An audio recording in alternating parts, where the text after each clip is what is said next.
Friends, good morning. ఎలా ఉన్నారండి? అందరూ బాగున్నారా? నేను మీ అమ్ము బంగారం. ఈరోజు మా ఇంట్లో స్పెషల్ వచ్చేసి ఎగ్ కర్రీ, ఉల్లిగడ్డ ఎగ్. ఎట్లుంటుంది చూస్తే నోరు ఊరుతుంది కదా.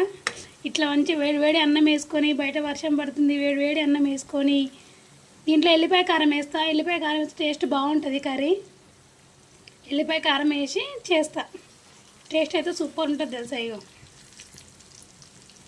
ఒకసారి ఆమ్లెట్ కోసి కూడా వేసుకోవచ్చు, కాకపోతే నేనేమో ఇట్లా ఉల్లిగడ్డలు కోసేసుకొని అన్నీ వేసేసినాక ఇగో ఈ 2 గుడ్లు వేసిన, ఇంకొంచెం వేగినాక ఎల్లిపాయ కారం వేసి లాస్ట్లో దీంట్లో స్పెషల్ ఏంటో తెలుసా, జీలకర్ర మెంతుల పొడి వేయాలి. జీలకర్ర మెంతుల పొడి వేస్తే టేస్ట్ ఏముంటుంది తెలుసా, ఎగ్ కర్రీ కానీ చేపల కర్రీలో జీలకర్ర మెంతుల పొడి అయితే సూపర్ ఉంటుంది ఫ్రెండ్స్. నాకైతే ఇలా వేసుకొని తినడం చాలా ఇష్టం. మరి ఎంతమందికి ఇష్టం ఎగ్ కర్రీ అంటే లైక్ చేయండి, కామెంట్ చేయండి. ఓకేనా? Bye bye.